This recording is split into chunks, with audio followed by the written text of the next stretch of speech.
Musibah luar biasa sekarang yang terjadi, saya katakan lebih daripada corona, adalah jauhnya umat Nabi Muhammad, terutama para pemuda-pemuda dari cinta kepada Rasulullah.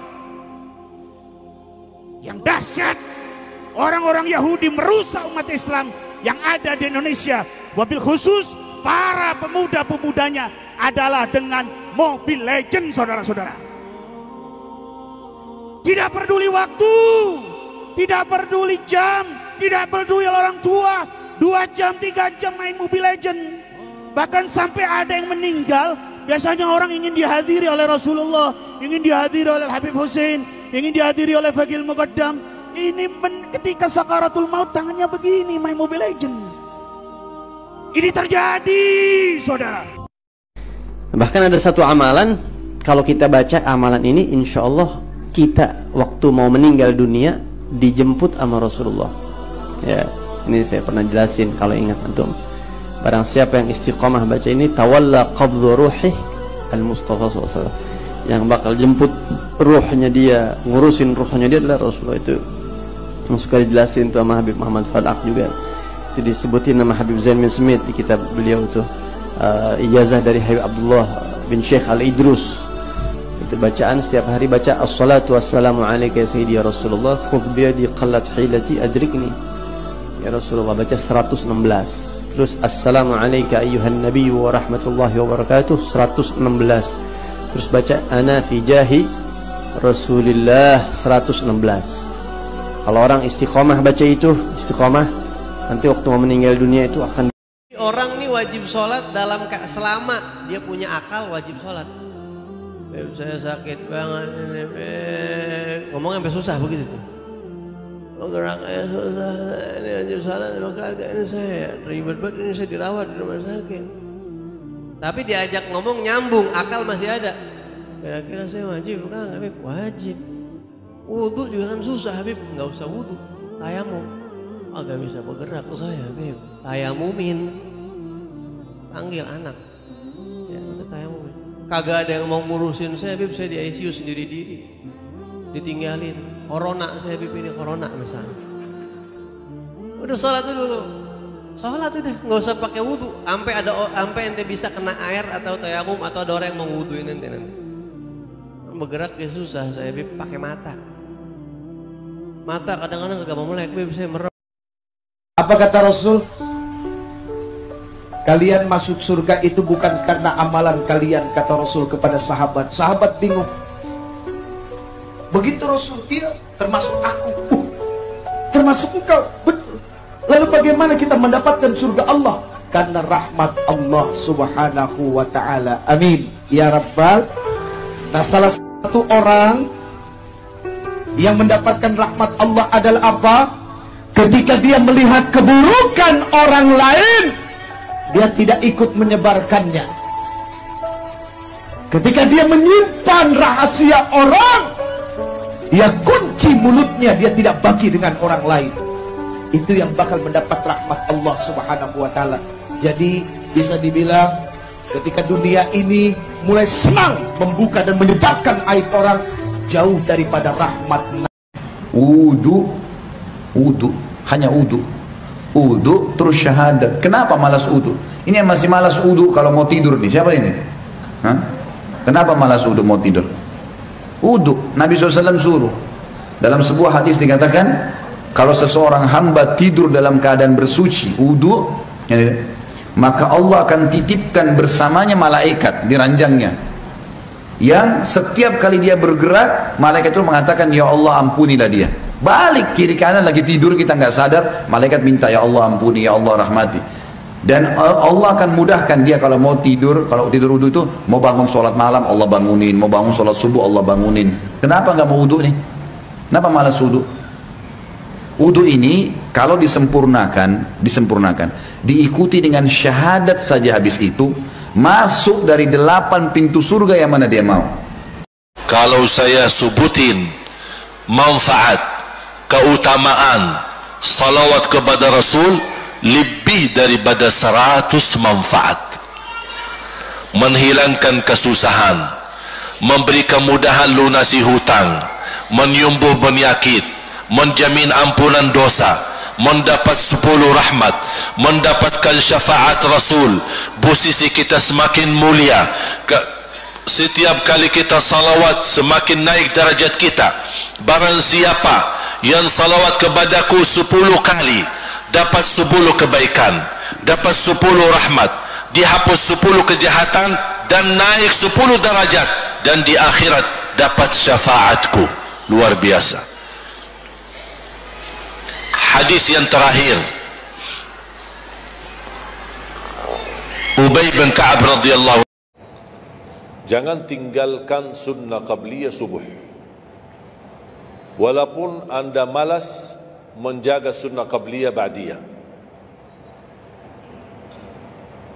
Kalau anda merasa diri malas, banyak kan ada sunnah qabliyah ba'diyah. Kan ada sunnah qabliyah zuhur, ba'diyah zuhur, ada qabliyah ba'diyah maghrib, ba'diyah isya, qabliyah subuh. Kalau anda merasa malas melaksanakan sunnah-sunnah, minimal jangan tinggalkan sunnah subuh. Pahalanya lebih besar daripada dunia dan seisinya. Walaupun anda telat bangun, sudah kesiangan, tetap wajib ambil air wudu, laksanakan sunnahnya, baru salat subuhnya. Walaupun anda bangun jam 11 siang. Kitab Syarah Adhkar Imam Nawawi ada satu riwayat, siapa yang membaca La ilaha illallah dengan dipanjangkan, wa ta'zim, dalam hatinya penuh keagungan Allah. Satu kalimat ini jika dibaca dengan penuh khusyuk, dipanjangkan, bukan la ilaha illallah, tapi la, dipanjangkan, dan hati penuh keagungan kepada Allah, dengan satu kalimat Allah mengampuni 7.000 dosa besar. 7.000 minal kabair, dosa-dosa besar.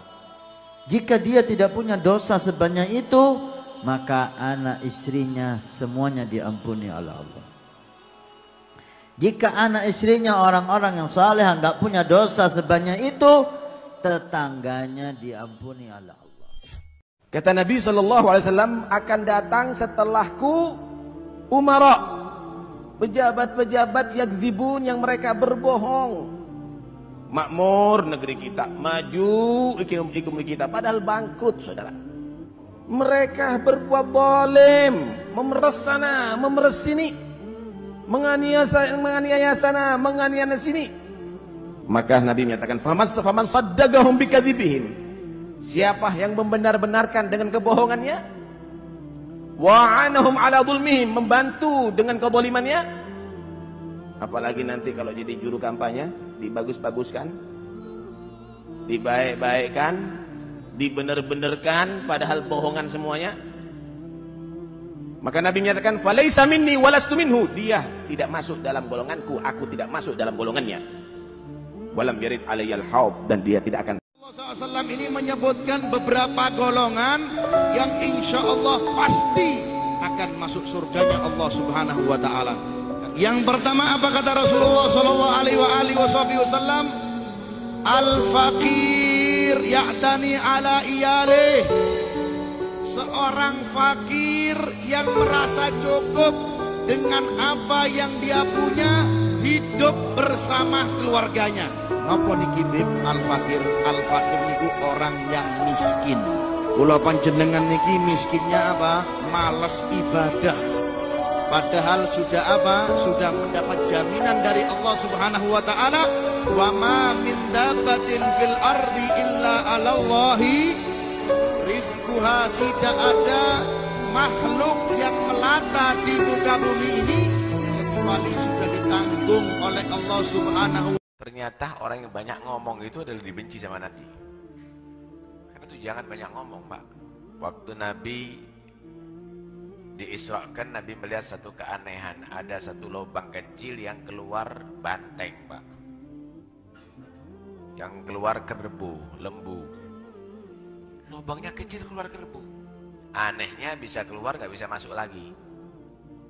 Jibril tanya, Nabi tanya sama Jibril, ya Jibril, ini apa ini? Itulah misal mulutnya manusia bicara tanpa mikir, menjadikan fitnah yang besar. Keluar dari mulutnya ucapan yang membuat kegaduhan, yang akhirnya membuat fitnah. Bisa keluar kata-kata dari mulut, tapi nggak bisa kembali lagi itu kata-kata ke dalam mulut. Paham Pak? Paham Bu? Karena itu jangan setelah ngomong baru mikir. Ya, Utsman bin Abi Mad'un radhiyallahu anhu pernah berkata kepada Nabi SAW, ya Rasulullah, saya kalau sholat sering terganggu. Kadang-kadang saya ingat kerjaan, ingat keluarga, kadang-kadang juga saya khusyuk. Kata Nabi SAW, itu ada golongan syaitan yang bernama khinzib atau khanzab yang bertengkar di sebelah kiri kuping musolli, orang yang sedang sholat. Dia akan mengatakan ingatlah ini, ingatlah itu, sampai dia lupa berapa rakaat dia sholat. Kalau datang kepadamu, bacalah a'udzubillahi minasyaitonirrajim, isti'adzah, lalu meludahlah, tiuplah ke sebelah kirimu. Ditiup, bukan meludah besar ya. Nanti orang di sebelah jadi marah nanti.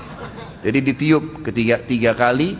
Kata Utsman bin Mad'un radhiyallahu anhu, setelah saya kerjakan, maka akhirnya hilanglah waswas syaitan itu, gitu kan.